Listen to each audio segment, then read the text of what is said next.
यस्य स्वयं स्वभावाप्तिर्ब्रह्मावेरस्य विकर्मणः तस्मै संज्ञानिरूपाय नमोस्तु परमात्मने। पंच परमेश्वरी भगवान की 1008 श्री शांतिनाथ भगवान की परम पूज्याचार्य श्री आदि सागर महाराज की आचार्य श्री महावीर कीर्ति महाराज की आचार्य श्री विमल सागर महाराज की आचार्य श्री तपस्वी सम्राट सन्मति सागर महाराज की आचार्य गुरुवर सुंदर सागर महाराज की ऐसा ईश्वर धर्म की जिनवाणी माता की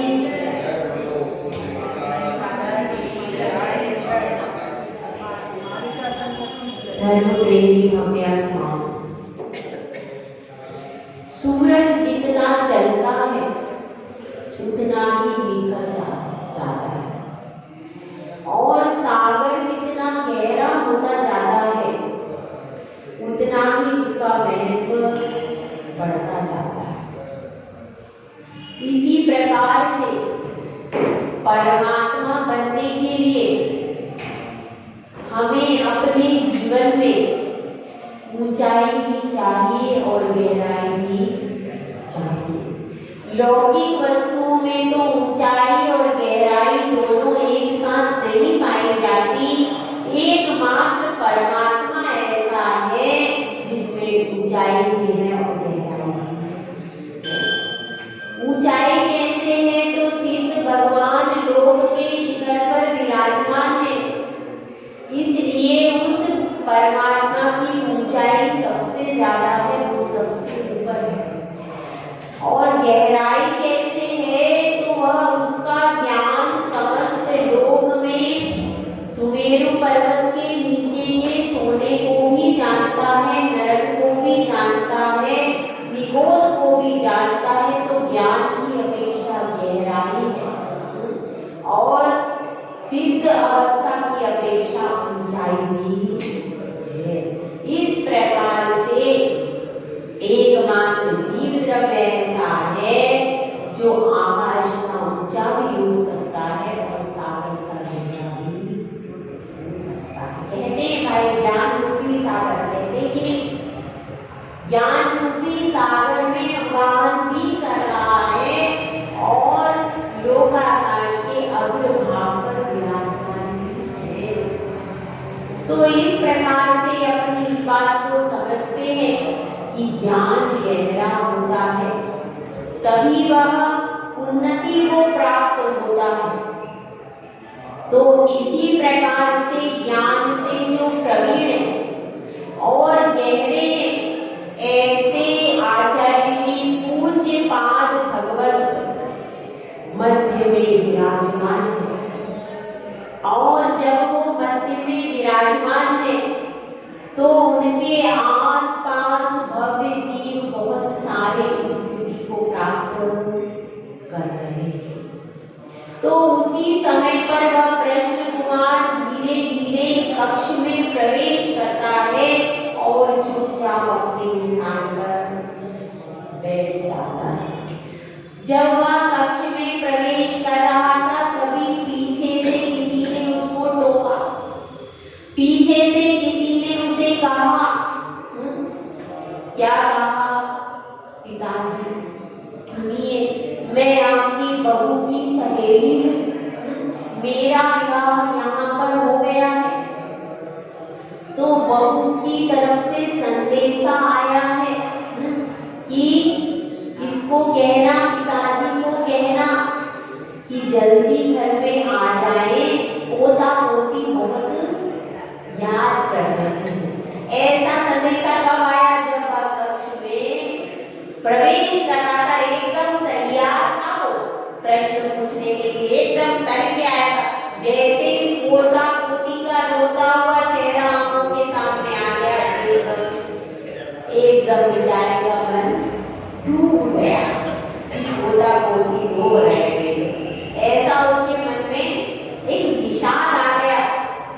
और जब विषाद आ जाता है तो व्यक्ति जो एकदम तन के आया था वो एकदम झुक जाता है। तो ऐसे इसका चेहरा जो पहले खिल रहा था वो तुरंत गुजर गया। तो तो ऐसी ही अवस्था में वह धीरे धीरे कक्ष में आता है, लेकिन अब उसको समझना है कि भैया मैं युद्ध के मैदान में आ गया हूँ, तो लटका हुआ चेहरा अगर लेके आऊंगा तो आचार्य परमेश की वैसे ही मुझे हरा देगा। क्योंकि अगर आप कहीं पर किसी समस्या को फेस करने के लिए जा रहे हैं, अगर आप परीक्षा देने जा रहे हैं, अगर आप इंटरव्यू देने जा रहे हैं, अथवा कोई कन्या को देखने के लिए जा रहे हैं, अब वह कन्या अगर लटका हुआ चेहरा करके प्रस्तुत होगी तो 100% समझ लेना रिजेक्ट हो जाएगी। क्यों? ऐसी उदासीन लड़की है, ये क्या हमारा घर संभालेगी? इसलिए उसका चेहरा अगर लटका हुआ मुंह बना करके यदि वह आएगी तो क्या उसको कोई सेलेक्ट करेगा? क्या नहीं करेगा। हो सकता है कि उसको देखकर पहली बार में तो व्यक्ति नेगेटिव सोच ही लेगा, बाद में किसी कारण से उस बाद में सेलेक्ट करे तो करे, लेकिन उस समय तो सबकी नेगेटिव विचारधारा बन जाएगी। तो इसी प्रकार से जब कोई इंटरव्यू में जाए, IAS आदि के बड़े से बड़े इंटरव्यू में जाए और उसके होठों पर कोई हल्की सी मुस्कान नहीं हो, कॉन्फिडेंस नहीं हो, ऐसा डरा डरा उतरा उतरा सा हो, तो क्या वह वहां पर किसी को इम्प्रेस कर पाएगा? क्या नहीं कर पाएगा। तो इसलिए अगर हमको किसी को इम्प्रेस करना है तो सबसे पहले हमारे चेहरे पर जो एक्सप्रेशन है एकदम शांत होना चाहिए, सौम्य होना चाहिए और आत्मविश्वास से भरपूर होना चाहिए। अगर आपका स्वयं का कॉन्फिडेंस शेक हो रहा तो आप क्या करोगे? अब आप दुकान पे बैठे हो, ग्राहक आ रहा है, आपने क्या करके एकदम मुंह लटका लिया, अब वो रुकेगा? सामान लेगा? वह पहले ही देख रहा है साहब तो मुंह लटका के बैठे, तो अब क्या वो वैसे ही चला जाएगा दरवाजे से। और अगर हमने मुस्कुरा के आगे जाए, थोड़ा सा उसका ऐसा ही स्वागत नहीं किया, एक मुस्कान भी उसको दिखेगी, अच्छे से उसका स्वागत किया, तुरंत आकर के बैठ जाए। हर व्यक्ति क्या चाहता है कि उसका जब कोई उसके सामने आए तो उसका प्रेजेंटेशन पॉजिटिव हो, तब जाकर के वह उससे जुड़ेगा। और अगर आपको जोड़ना है तो आपको पॉजिटिव चाहिए, और आपको जोड़ना है तो आपको उदासीन होना है। सामायिक में उदासीन होकर बैठे, क्यों? क्योंकि अगर वहां ऐसे मुस्कुरा कर बैठेंगे तो लोग ही आकर के बैठ सकते हैं, फिर आत्मा में उन्मुख। इसीलिए भगवान उदासीन होकर बैठे। भगवान की कौन सी दृष्टि है?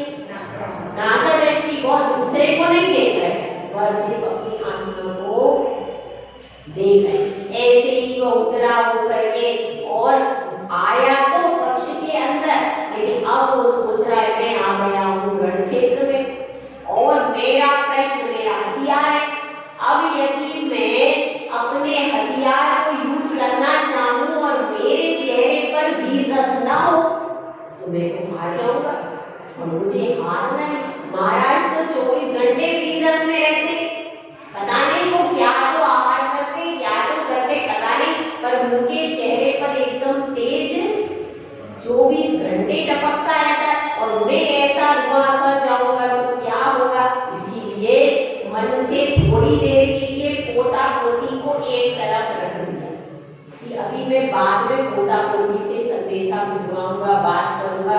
अभी तो मेरा काम क्या? अभी तो मैं मोर्चे पर आ गया हूँ, और मोर्चे पर आ गया हूँ तो प्रश्न की बंदूक सामने करना है, नहीं तो मैं हार जाऊंगा। इसलिए अभी बिल्कुल एकदम मुस्कुराते हुए, अब सब लोग पहली नजर में लेते चले तो एकदम ढीला ढाला हो रहा है, लेकिन जैसे ही उसको समझ में आया, जैसे ही उसकी सीट पे बैठने का बारी आए, एकदम मुस्कुराते हुए और पूरे कॉन्फिडेंस के साथ में वह आ गया।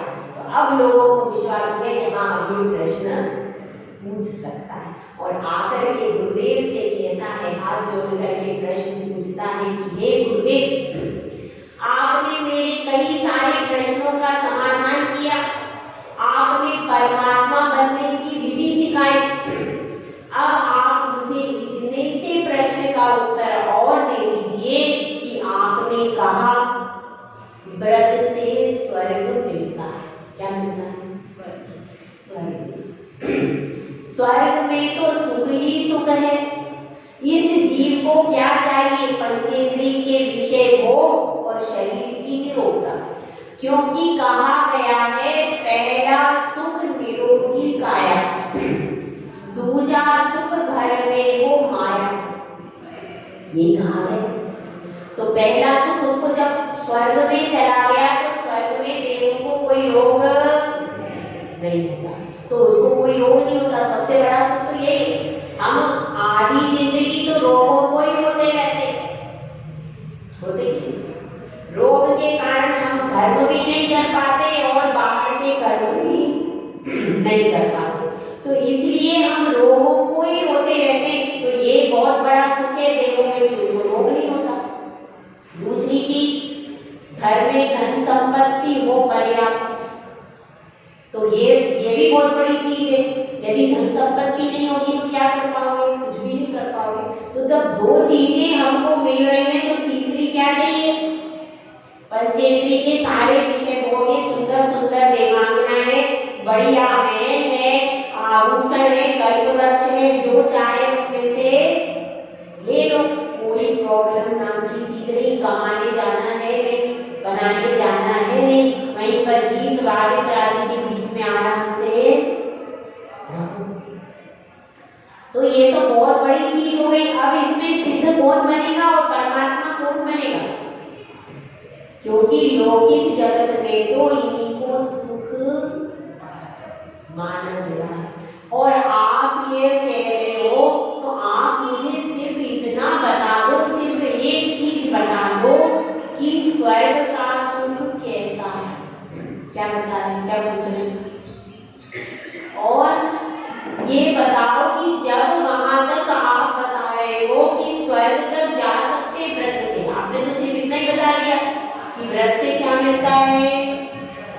स्वर्ग मिलता है। तो मैं पूछ रहा हूं परमात्मा की बात, आप बता रहे हो स्वर्ग की बात। ऐसा क्यों बता रहे? मैं पूछ रहा हूँ मोक्ष कैसे जाते, आप बता रहे हो व्रत लेने से स्वर्ग जाते। तो बात तो कुछ समझ में नहीं आए। तो आप मुझे ये बताइए उस व्रत लेने से क्या मोक्ष भी जा सकते हैं कि नहीं जा सकते? समझ में आएगा? क्योंकि उसने तो केवल परमात्मा बनने की बात कही थी, उसने स्वर्ग तो बीच में कभी बोला ही नहीं है। तो आप और एक बात, दो बातें। दूसरी बात मैं यह भी कह रहा हूं कि स्वर्ग के सुखों से संतुष्ट होकर के उसी में विलंब जाएगा वो, तो फिर वो मोक्ष हो जाएगा। तो ये दो चीजें हैं, मेरे दो प्रश्नों का उत्तर आपको दिया। एक साथ डबल पावर, एक के साथ में एक। ठीक है, अब उसने दोनों प्रश्न आप प्रस्तुत कर दिए। तो गुरुदेव ने कहा धैर्य पूर्वक सुनो, तुम्हारे दोनों प्रश्नों का मैं उत्तर देता हूँ। और चौथे नंबर की कारिका का निर्माण कर दिया। यत्र भावः शिवं दत्ते द्योगियद्दूरवर्तिनि यो नयत्याशु गव्यूतिं क्रोशाद्रे किं ससीदति।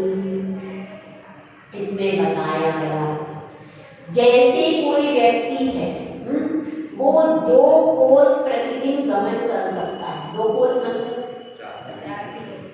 4 किलोमीटर। तो 4 किलोमीटर वह प्रतिदिन गमन कर सकता है। तो वह 1 किलोमीटर कर सकता है कि नहीं? कर ही सकता है। जब वह 4 जा रहा है तो 1 में उसको कोई दिक्कत होगी क्या? नहीं होगी। 1 में उसको दिक्कत होने वाली नहीं, क्योंकि वह इजीली 4 जा रहा है, उसको 4 जाने के बाद कोई तकलीफ नहीं होगी।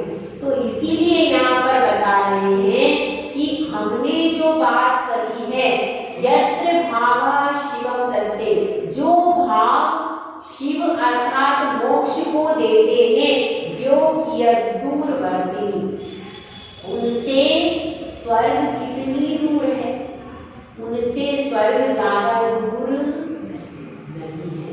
क्योंकि मोक्ष जो ये जो भाव है, ये तो मुख्य रूप से मोक्ष ही देते हैं, लेकिन कभी कभी काल की अनुपलब्धता, सहन की हीनता और साधना की कमी, साधु जो होता है वह साधनों के लिए साधना नहीं करता, साधनों का त्याग करके साधना करता है, और श्रावक साधनों के साथ साधना करता है। साधना अपने अपने बेस पर दोनों करते, लेकिन साधु समस्त बहिरंग परिग्रह का त्याग करके और फिर साधना को अग्रसर होता है। और जो श्रावक साधना करता है वह भी उपवास आदि करता है, वह भी रस त्याग आदि करता है, वह भी तप करता है। तो वह कैसे कर रहा है? जो उसके पास परिग्रह आदि साधन है, उन साधनों के साथ में रह करके वह अपनी साधना करता है। तो गुरुदेव कह रहे हैं, क्या कह रहे हैं? यह कह रहे हैं कि स्वर्ग दूर नहीं है, वह तो पास में है। दूर तो मोक्ष है, तो मैंने रास्ता आपको क्या बताया है? मैंने दूर का रास्ता बताया है, और यह बीच का डेस्टिनेशन क्या है? स्वर्ग।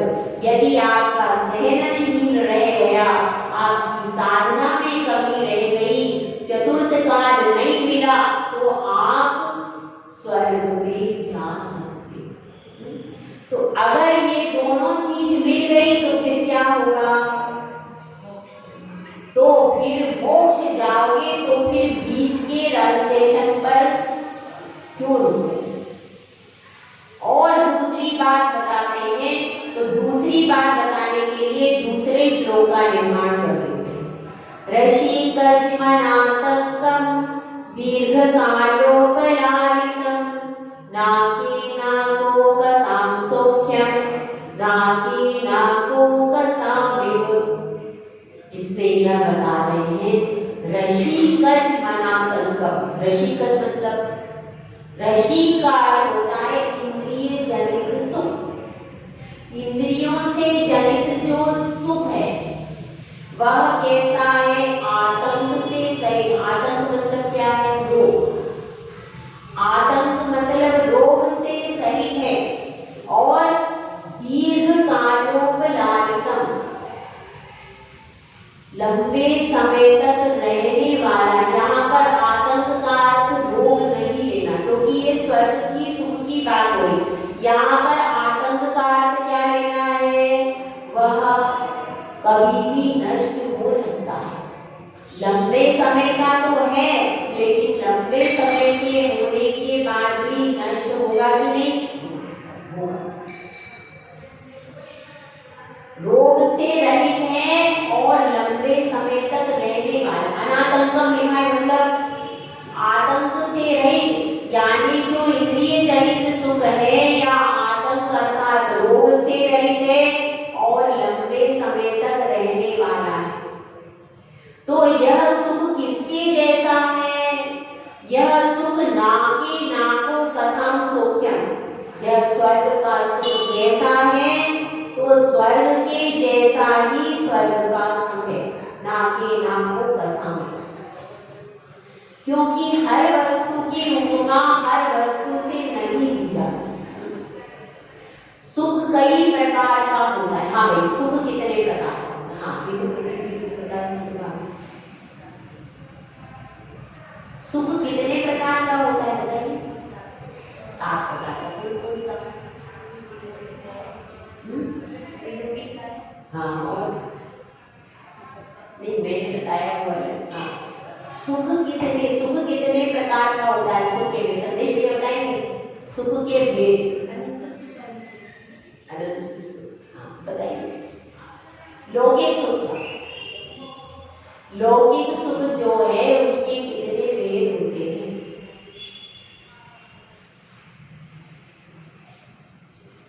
देखिए, पहला तो है इंद्रिय जनित सुख। पहला कौन सा है? पंचेंद्रिय के विषय भोगों से जो आपको सुख सुख मिलता है उसको क्या कहते हैं? इंद्रिय जनित। रसिक का अर्थ क्या है? इंद्रिय जनित। इंद्रिय जनित सुख है उसको भी लौकिक अर्थों में सुख कहते हैं, पर वह वास्तव में सुख है क्या? नहीं। क्योंकि हम भोजन हमने सुबह किया, शाम को फिर से करना पड़ता है, फिर से परेशानी हो जाती है। और अच्छे बिस्तर पर शाम को सो गए, सुबह उठे नहीं तो सिर में और दर्द होने लगता है। कैसे भी सेंट आदि शरीर पर लगा लेते हैं, थोड़ी देर में बदबू और बढ़ जाती है। सेंट लगाने से खुशबू तो आती नहीं और पसीने की बदबू उसमें मिक्स हो जाती है, तो इतनी खराब स्मेल आती है कि कभी कोई कदाचित हमारे पास आ जाए तो हम लोग बड़े परेशान हो जाते हैं कि भाई अब इसको क्या करें। आशीर्वाद बार बार उसको देते, क्यों देते? ऐसी परिस्थिति हो जाती है। क्यों? तो इसलिए क्या, अब वो तो खुशबूदार सेंट लगा के आया, लेकिन अब गर्मी के दिनों में मई और जून चल रहा और किसी के यहाँ पर शादी, अब उसने सेंट लगाया। अब वह आधा घंटे के बाद जब वह सेंट के बाद अब कमरे में से उसके पास में आप बैठ नहीं सकते, ऐसी स्थिति। तो ऐसे ही सुगंधित पदार्थ भी हमारे लिए कैसे हो जाते हैं? हमारे लिए तकलीफ से हो जाते हैं, दुर्गंध के कारण हो जाते हैं। तो ये हो गया क्या? रसिकज, इंद्रिय जनित सुख। पहला सुख कौन सा है भैया? इंद्रिय जनित सुख। दूसरा सुख कौन सा है? अनिंद्रिय सुख। मन में लड्डू फूट रहे हैं, ऐसा कहते कि किसी के मन में लड्डू फूट जाते हैं, वो खुश हो जाता है। बाहर से कुछ नहीं मिला लेकिन मन में ही लड्डू फूट जाते हैं। अब बेटे की शादी के कई बार मन में ही लड्डू फूट जाते हैं। लोग सोच कर मेरी बहू आएगी या मेरा बेटा ऐसा होगा, मेरा बेटा बड़ा हो जाएगा, मेरे बेटे की सर्विस लग जाएगी, मेरे परिवार में ये हो जाएगा, मैं शादी करके बहुत बड़े घर में जाऊंगी। ऐसे लोग सपने, आजकल की लड़कियां तो सिर्फ पैकेज के सपने देखती हुई है, ना तो वो पति के सपने देखती है, ना वो बच्चे के देखती है। वो सिर्फ आजकल की जो जेनरेशन है वो किसके सपने देखती है? बेटियां भी पैकेज के सपने देखती। मेरा पैकेज बहुत अच्छा होगा, मैं कंपनी में जाऊंगी, मेरी पोस्ट अच्छी होगी, सब मुझे सलाम करेंगे, ये देखती है। तो अब पैकेज के सपने, तो वो उसमें अभी मिला कुछ नहीं है, ना वो बड़ी पोस्ट पर पहुंचा है, ना उसको पैकेज मिला, लेकिन वो खुश क्यों हो रहा है? मन में लड्डू फूट रहे। तो मन जनित भी सुख होता है, मन में भी लोग सोच सोच करके खुश हो जाते हैं, मानसिक सुख। अगर अपने कहते मन चंगा तो कटौती में गंगा। अगर कोई व्यक्ति ऐसा भी हो सकता है जिसके पास अधिक धन नहीं है, लेकिन उसके बाद भी उसके मन में संतोष है कि जितना है उतना पर्याप्त है, तो फिर उसको कोई ज्यादा भी लालसा नहीं है, वो कम पैसे में भी सुखी हो जाता। पहले क्या स्थिति थी? पहले एक कमाता था और 25 खा लेते, और अब 25 कमाते और एक भी खा नहीं पाता, उसके पास तक नहीं।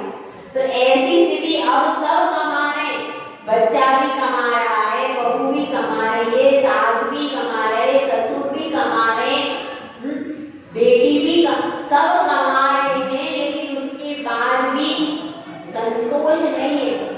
कितने कपड़े, बच्चों की भी पूरी की पूरी अलमीरा भरी हुई काय से, कपड़ों से पूरी की पूरी, तो भी बच्चे को पापा ले जाएंगे दुकान पे, पापा ये भी, पापा वो भी, संतुष्टि।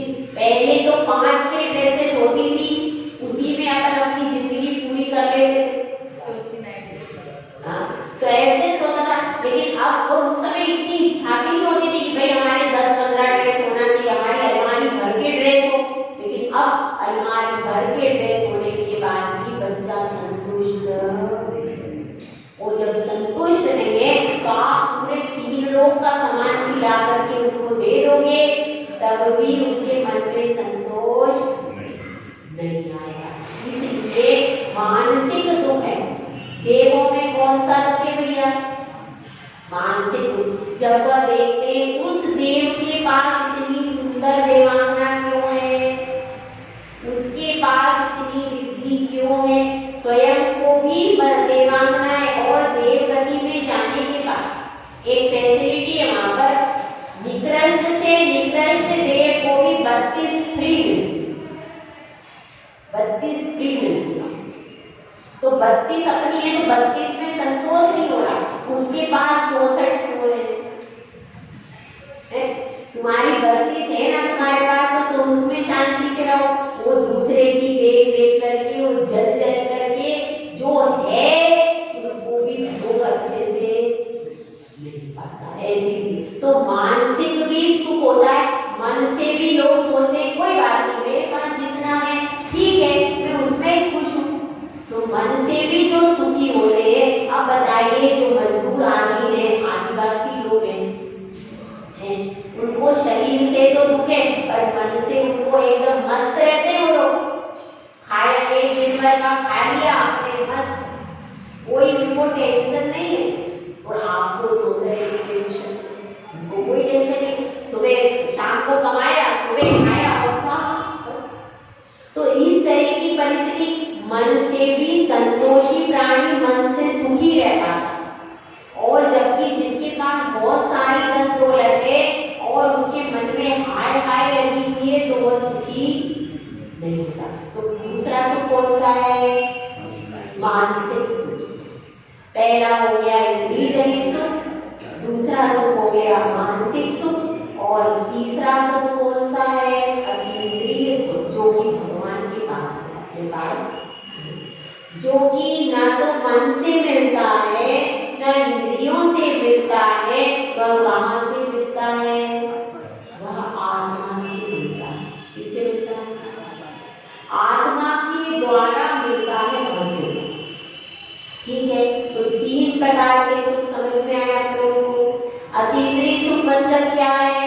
जो इंद्रिय और मन के द्वारा न मिल करके डायरेक्ट आत्मा के द्वारा मिलता है। वैसे मिलता तो वो आत्मा के द्वारा है, पर ये साधन बीच में बन जाते हैं। उनसे मन और इंद्रिय उसके बीच में साधन हो जाते, मीडिएटर होता है। जैसे आप एक मकान खरीदो ब्रोकर के द्वारा और एक डायरेक्ट खरीदो, फर्क तो पड़ता है। तो अपन तो ब्रोकर दलाली वाले का धंधे में फंसे हुए, बीच में दलाल बैठे, एक मन और इंद्रिय उसके द्वारा अपन भोग रहे, इसीलिए ओरिजिनल चीज नहीं मिलती, क्योंकि दलाल बीच में घोटाला करके आपको माल मिक्स करके देता है। तो अब मेरा आप लोगों से एक प्रश्न है, 3 चीजें आ गई सामने, मन, इंद्रिय और आत्मा। तो अब मेरा एक कॉन्सेप्ट है, उसको आपको क्लियर करना है। क्या है कि मन राजा है, इंद्रियां उसकी दासियां हैं। क्या है? मन राजा है, इंद्रियां उसकी दासियां हैं। तो यह कॉन्सेप्ट सही है कि गलत है? सही है। इधर महिलाएं बताएं, इधर वाले, इस खंबे वाले क्या बताइए, सही है कि गलत है? सही। हाँ चलिए, अभी इस खंबे वाली महिलाएं आप बताइए। मन राजा है और इंद्रियां उसकी दासी है, यह सही है कि गलत है? गलत। अब इधर पुरुष वर्ग क्या बता रहे हैं? आपको सिर्फ हाँ सही और गलत पे राइट लगाना है, बस ज्यादा करके कोई काम नहीं। हाँ, मन राजा है, इंद्रियां उसकी दासी है, यह कॉन्सेप्ट गलत है कि सही है? हाँ गलत। संदेह क्लियर है? गलत है? हाँ संदेह क्लियर है? सही है। सही बताएं। आप लोग क्या बताओगे? वो कहेंगे तो आप सही हो, ऐसा नहीं, अपनी अपनी ओपिनियन रखिए भैया। हाँ, मन राजा है और इंद्रियां उसकी दासी। सही है कि गलत है? सही बता रहे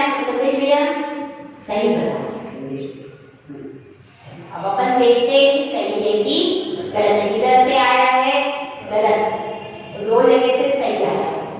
तो अब देखते हैं बहुमत से सरकार जीतती है कि ऐसे ही जीत जाती है। अपनी सरकार बहुमत की नहीं, क्योंकि न्याय में बहुमत नहीं चलता। यहाँ पर तो न्याय वाले पक्ष पे चल, न्याय में बहुमत नहीं चलता। वहां तो एक गवाह भी आकर के अगर आई विटनेस दे देगा कि मैंने आंखों से देखा है ऐसा है, तो आई विटनेस मान ले, यहाँ पर न्याय की गलती है। तो अब हम देखते हैं कि बहुमत जीतता है या न्याय जीतता है। अपना कॉन्सेप्ट अपन देखेंगे। मन राजा है और इंद्रियां उसकी दासियां है। एक आपने ग्रंथ पढ़ा होगा जीवनधर चरित्र, पढ़ा है किसी ने? पढ़ा है। जीवनधर चरित्र में जो राजा सत्येंद्र था उसका राज्य काष्ठागार ने छीन लिया था और राजा को क्या कर दिया था? राजा को कैद कर दिया था।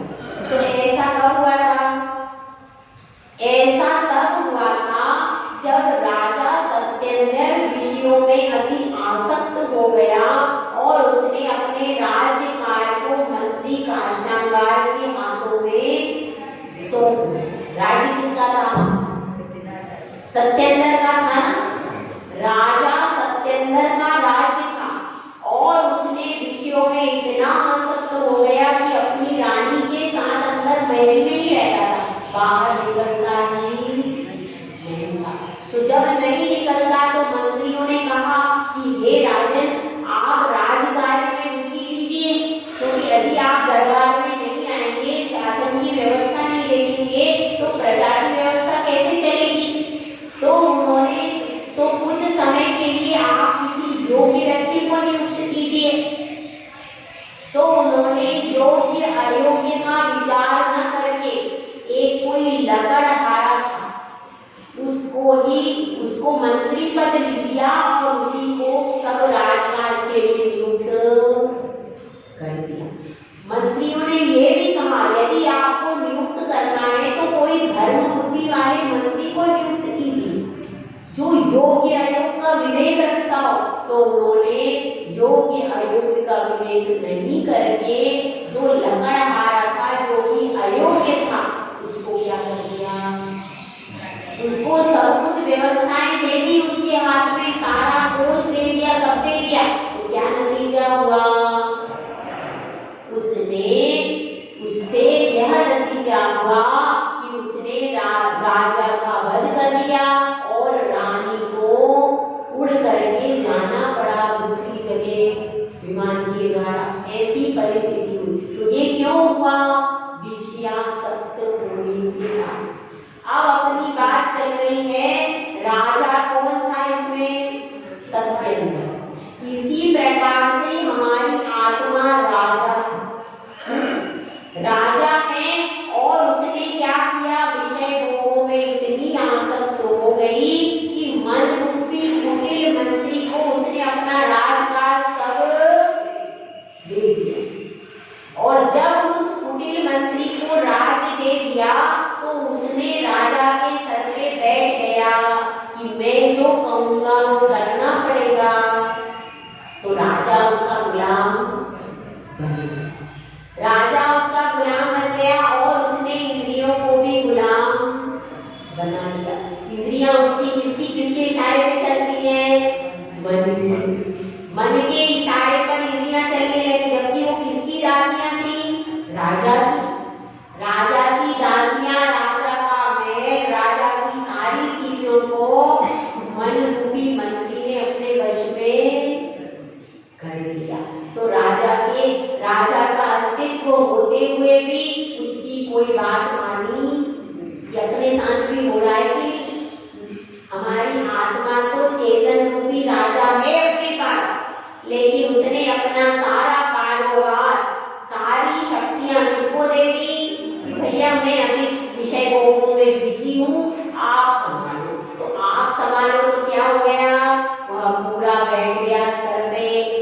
अब वो कह रहा है मेरे अनुसार चलो, तो आपको उसके अनुसार और आप उसके अनुसार चलिए। जो मन कहता है कि ये काम करो तो मन करते, और मन कहता है नहीं के अनुसार चल रहे हैं, वास्तव में मन राजा नहीं है। मन राजा नहीं है, मन राजा नहीं है, राजा तो हमारी आत्मा है।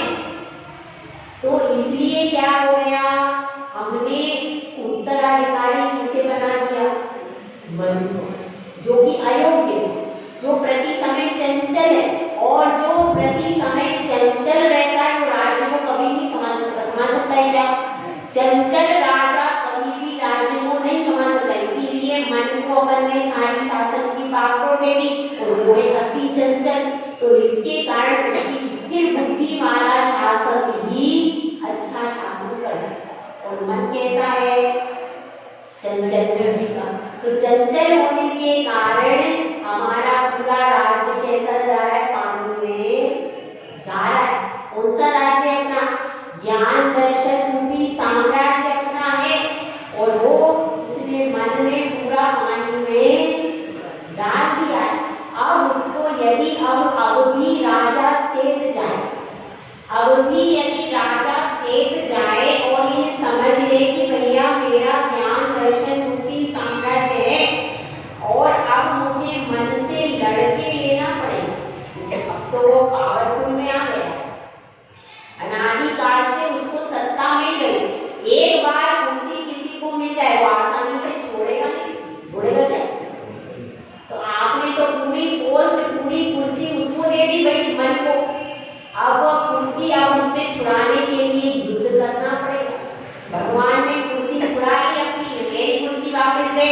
उन्होंने 8 कर्मों का युद्ध करके मन से अपनी सीट वापस ले ली और अपने अब अपनी चेतन राजा के राज्य में वो खुद बैठे सिद्धालय पे अपने सीट पे। और अपने को भी सीट चाहिए तो क्या करना पड़ेगा, वह मन में जो आपकी आत्मा में 8 कर्म पड़े हैं वो भी क्यों है, क्योंकि मन के अनुसार आप चले, इसीलिए वो 8 कर्म बने। मूल कारण तो यही है कि हमने अपनी दिशा गलत कर्म कर।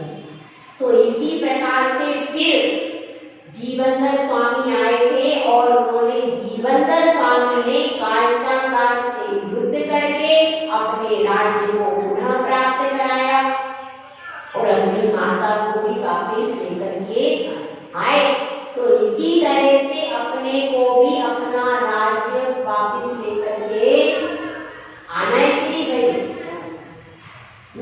अपना राज्य वापस लेकर के आना है तो कर्मों से युद्ध करना पड़ेगा, मन को हराना पड़ेगा। जब मन हार जाएगा तो फिर वो दासियां भी अपनी तरफ आ जाएंगी। आएंगी क्या? वो दासियां तो अपनी थे ही नहीं, इसलिए वो अपनी कभी होगी ही नहीं।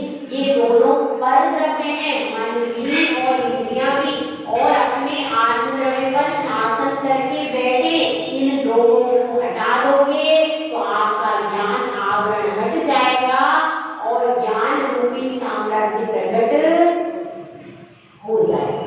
तो इस तरह से अपने को इस चीज को समझना कि जो हम ये मान के बैठे कि मन राजा है और दुनिया उसकी दासियां हैं, यह सही है कि गलत है?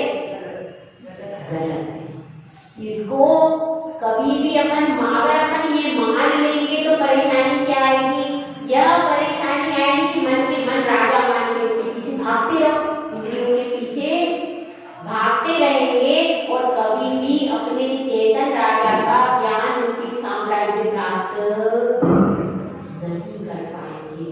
तो इसीलिए गुरुदेव यहाँ पर समझा रहे हैं कि यह जो सुख है, यह जो सुख आपको दिखाई दे रहा है, यह वास्तव में क्षणिक है। और इस सुख को आप प्राप्त भी कर लोगे तो यह 33 सागर पर्यंत रहेगा, लेकिन उसके बाद तो वापिस कहीं ना कहीं आपको जाना ही पड़ेगा। उस सुख है और बहुत लंबे समय तक यदि कोई सुख भोगे और उसके बाद वापिस आना पड़े इस दुखमय नगरी में, तो उससे ज्यादा दुख दूसरा है नहीं। इसीलिए वो ये ना उतवाली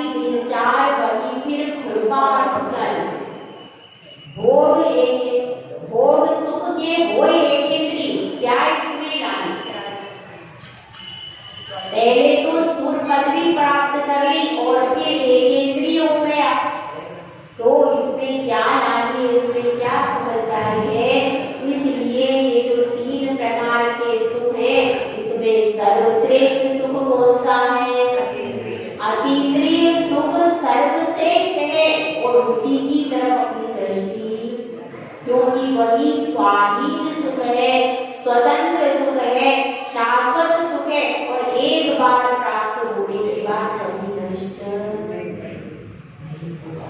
और इसलिए स्वर्ग का सुख कैसा है? क्षणिक है, उस समय ज्यादा रहता है, रोग से रहित है, फिर भी वो उपादेय भूत, क्योंकि दूसरे की वस्तु 4 दिन 5 दिन, उसके बाद तो फिर वो लेके ही जाएगा। और अगर आप वापस नहीं करोगे तो चोरी का इल्जाम लगाएगा। इसलिए दूसरे की वस्तु शांति से उसको दे दो। आपकी वस्तु है, अपनी वस्तु में आप अनंत काल तक रह सकते हो। सिद्ध भगवान अनंत काल तक रह रहे। तो इस तरह से अपने आत्मा के अतीन्द्रिय सुख की तरफ हमको दृष्टि रखना चाहिए। जय बोला।